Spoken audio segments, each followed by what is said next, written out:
IPL 2025 का आगाज होने जा रहा है एक ग्रैंड बड़े मैच से, जो है आरसीबी वर्सेस केकेआर, यानी कि royal Challengers Bangalore versus Kolkata night Riders. आपको बता दें, बहुत रोमांचक मैच पहले भी देखने को मिला है जब भी भिड़ंत हुई है इन दो बड़ी टीमों की, लेकिन आईपीएल 2025 का ये एक शानदार मैच हो सकता है। ईडन गार्डन्स में खेला जाने वाला है, लेकिन दिक्कत यह है कि मैच से पहले वेदर रिपोर्ट बिल्कुल भी साथ नहीं दे रही है इस पूरे ग्राउंड का, और वहां पे बोला जा रहा है कि शायद बारिश हो सकती है, ऑरेंज अलर्ट भी है। हमारे साथ अंकित बैठे हैं। अंकित, आपसे हम जानना चाहेंगे कि आखिर में ये पहला मैच जो है, क्या ये खराब कर सकता है फैंस का मूड?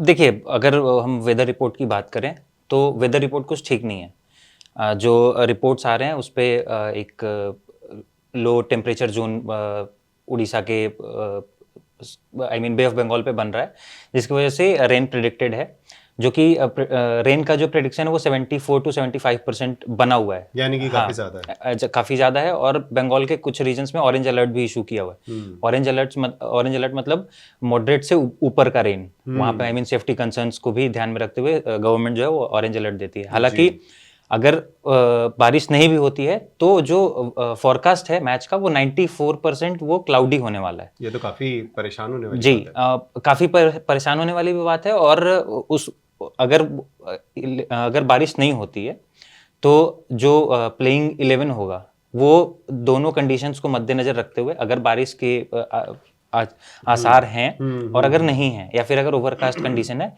तो दोनों कप्तानों को ये भी देखना पड़ेगा कि हम किस बॉलिंग अटैक से जा सकते हैं। क्योंकि जब ओवरकास्ट कंडीशन होता है तो जो पेस बॉलिंग होती है वो ज्यादा हेल्पफुल होती है रादर देन स्पिन। और ईडन गार्डन्स का जैसा हम पिछले साल या फिर जितने मैचेस वहां हुए हैं, जैसा हम रिकॉर्ड्स देख रहे हैं, वहां पे स्पिनर के लिए कुछ खासा हेल्प है नहीं। हाउएवर पहले कुछ सीजन्स ऐसे थे 2010 से लेके 15-16 तक, जब वहां पे स्पिन फ्रेंडली विकेट्स बनती थी।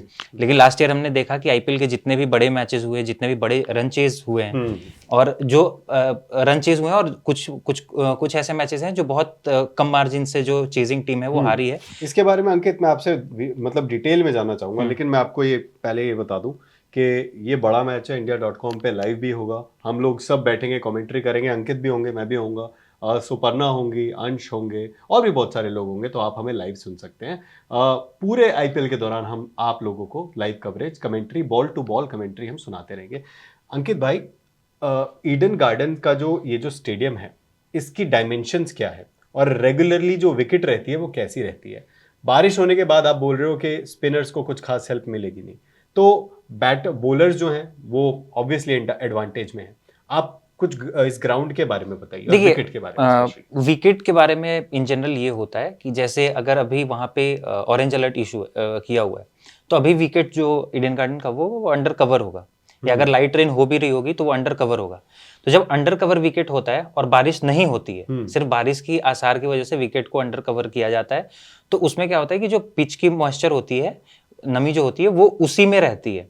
और उस केस में अगर बारिश नहीं होती है, बाहर टेम्परेचर जो है वो ज्यादा रहता है और पिच कवर्ड है, तो वो एकदम से वो स्पिनर फ्रेंडली ट्रैक बन जाता है। ये हुआ था, आपको याद होगा 2023 का वर्ल्ड कप का सेमीफाइनल हो रहा था साउथ अफ्रीका और ऑस्ट्रेलिया के बीच। ईडन गार्डन पूरे उस कैंपेन में एक बैटिंग फ्रेंडली पिच था, बैटिंग पैराडाइज था, लेकिन अचानक से उस वाले मैच में पेसर के लिए भी और स्पिन बॉलिंग के लिए भी वो पिच बहुत चेंज हो गई थी। ऑस्ट्रेलिया ने सेकंड बैटिंग करके साउथ अफ्रीका को हराया था, लेकिन वो उनके लिए आसान नहीं था, वो 7-8 विकेट उनके भी गिर गए थे। और दूसरी चीज डायमेंशन, जो लास्ट ईयर हमने देखा कि Eden gardens one of the मतलब ऑडियंस के मामले में वो एक नरेंद्र मोदी स्टेडियम के बाद सबसे बड़ी ग्राउंड है, लेकिन प्लेइंग कंडीशन जो है वो बाउंड्रीज जो है वो one of the smallest boundaries हैं अभी अक्रॉस आईपीएल वेन्यूज जो हैं, उसमें वानखेड़े भी आता है, ईडन गार्डन्स भी आता है। और यही रीजन है कि लास्ट ईयर हमने एक सबसे बड़ा रन चेस देखा था आईपीएल में, जो पंजाब किंग्स ने किया था केकेआर के खिलाफ। 260 ऑड्स रन समथिंग वो चेज कर रहे थे, और वो बहुत अच्छे मार्जिन से 17.5 या 18 ओवर में ही उसको उन्होंने चेज कर दिया था। तो डायमेंशन ईडन गार्डन का छोटा है। अगर मैच होता है तो हमें एम्पल फायरवर्क्स वहां देखने को मिलेगा। और जैसे जैसे बैटिंग है दोनों टीम के पास, हम एक्सपेक्ट कर सकते हैं कि फिर से हम 200 प्लस की इनिंग्स दोनों टीम से हम देखेंगे, और एक कांटे की टक्कर वहां पे होगी अगर मैच पूरा होता है तो। चलिए, थैंक यू सो मच अंकित जी। और आपने जान लिया ईडन गार्डन्स पे पहला मैच शायद पानी फिर सकता है, लेकिन अगर मैच होता है तो आप देखेंगे India.com पे, क्योंकि हम आपको बॉल टू बॉल कमेंट्री सुनाते रहेंगे। जुड़े रहिए आप India.com के साथ। Thank you.